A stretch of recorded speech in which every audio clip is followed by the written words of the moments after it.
Welcome to யாவரும் கேளீர். நான் உங்க பத்திரி பேசுறேன். காலையிலே நான் சொல்லியிருந்தேன், அந்த ஐபிஎல்லா இருக்கட்டும், தக் லைஃப் ஆடியோ லான்ச்சா இருக்கட்டும், இது ரெண்டுமே நடக்காது.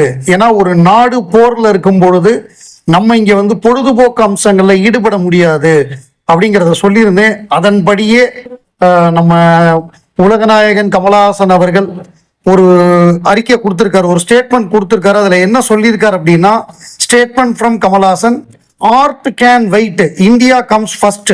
அதாவது கலை அப்படிங்கிறது வந்து பின்னாடி பார்த்துக்கலாம், அது வெயிட் பண்ணலாம், நமக்கு நாடு தான் முக்கியம். In view of the development at our nations border and the current state of highlighted alert, we have decided to reschedule the audio launch of Thug Life, originally planned for the 16th of May. அதாவது 16ஆம் தேதி மேல திட்டமிட்டிருந்த தக் life படத்துடைய ஒளிநாடா வெளியீட்டு விழாவை வந்து நாங்கள் வேற ஒரு தேதிக்கு மாத்திருக்கோம். அந்த தேதி என்ன தேதிங்கிறத சொல்லலை. ஏன்னா இப்ப நாடு இருக்கக்கூடிய நிலைமையில போற சூழல்ல நம்ம நாட்டு ராணுவ வீரர்கள்லாம் வந்து எல்லையில பாதுகாத்துக்கிட்டு இருக்காங்க. அப்படிப்பட்ட ஒரு நேரத்துல வந்து நம்ம நாட்டிற்காக நம்ம வந்து அதுக்கு தான் முக்கியத்துவம் கொடுக்கணும். இந்த நேரத்துல வந்து நம்ம எல்லாம் ஒன்று சேர்ந்து ஒற்றுமையா இருக்கணும். அதாவது time for quiet solidarity, not celebration. கொண்டாட்டங்களுக்கான நேரம் இதுவல்ல. இது வந்து எப்படின்னா, இன்னும் புதிய தேதி வந்து அறிவிக்கப்படும், பின்னர் அறிவிக்கப்படும்.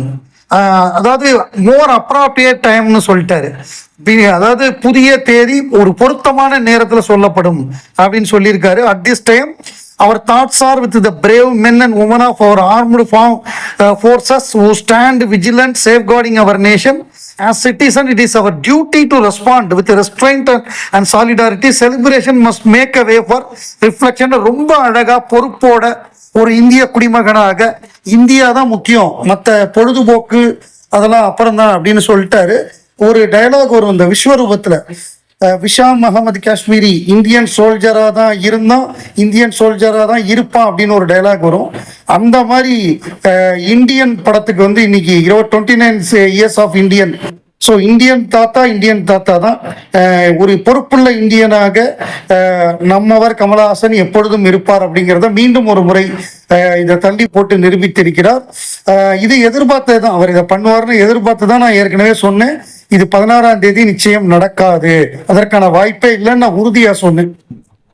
அதே மாதிரி ஐபிஎல் 2025 அது வந்து நிச்சயமாக சஸ்பெண்ட் ஆயிடும். ஏன்னா நேத்திக்கு போட்டியே பாதியில நிறுத்தப்பட்டது. ஏன்னா இது வந்து பல பேருடைய ஒரு போர் நடக்கும் பொழுது நம்ம பொழுதுபோக்கெல்லாம் பண்ணிட்டு இருக்க முடியாது. அதாவது எப்ப பாம்பு போடுவாங்களோ, எப்ப குண்டு போடுவாங்களோன்னு பயந்து கிரிக்கெட் ஆட முடியாது. வெளிநாட்டு வீரர்கள் இதுல இருக்காங்க. அவர்கள் மட்டும் இல்லை, எல்லாருடைய உயிருமே முக்கியம். பிளேயர்ஸ் மட்டும் இல்ல, பார்க்கக்கூடிய பப்ளிக்கோட உயிர் முக்கியம். இதுல மெயினா நம்ம புரிஞ்சுக்க வேண்டியது என்னன்னா, நாட்டுல ஏதோ ஒரு மூலையில ஒரு போர் நடந்தா கூட அது ஒட்டுமொத்த நாட்டையுமே பாதிக்கும். அங்க ஒரு சகோதரன் இறந்தா கூட ஒரு போர்னால அது ஒட்டுமொத்த இந்தியர்களுக்குமே இழப்பு. அப்படி இருக்கும் பொழுது ஒரு போர் சூழல்ல நம்ம இந்த மாதிரியான பொழுதுபோக்குக்கெல்லாம் இடமே கிடையாது. ரொம்ப அழகா ஐபிஎல் வந்து சஸ்பெண்ட் பண்ணிட்டாங்க. அதாவது மறுதேதி அறிவிக்காமல் ஐபிஎல் 2025 சஸ்பெண்ட் பண்ணிட்டாங்க. அது ரொம்ப கரெக்டான முடிவு. நாடு தான் முக்கியங்கிறத உணர்ந்து அவர்கள் எடுத்திருக்கக்கூடிய முடிவும், நாடு போர்ல இருக்கும் பொழுது நம்ம இங்க கொண்டாட்டங்களுக்கெல்லாம் இடம் இல்லை, அதை ரொம்ப கரெக்டா பண்ணியிருக்காங்க. அவர்களுக்கு நம்முடைய பாராட்டுக்கள். ஐஸ்வரி கணேஷ் கமலஹாசன் அவர்களுக்கு மிக நெருங்கிய நண்பர். அவருடைய தந்தையார் காலம், ஐசரி வேலன் காலத்திலேருந்தே எல்லாருமே நண்பர்கள், குடும்ப நண்பர்கள். அவருடைய மகள் திருமணத்துக்கு அவர் போய் அட்டன் பண்ணியிருக்காரு. அட்டன் பண்ணி மணமக்களை வாழ்த்திட்டு வந்திருக்காரு. அதன் புகைப்படங்கள்லாம் வந்திருந்தது. அதுல குறிப்பா வந்து நம்ம பிரமீட் நடராஜன் அவர் வந்து கமல் சாரை வந்து அவ்வளவு மரியாதையோடும் அன்போடும் அவர் ரிசீவ் பண்ண விதம் நல்லா இருந்தது. ஓவராலா இது வந்து ஏன்னா நெருங்கிய நண்பர், அந்த ஃபங்க்ஷனுக்கு நம்ம அட்டன் பண்ணி தான் ஆகணும். அதை அட்டன் பண்ணது ரொம்ப பொருத்தமானது.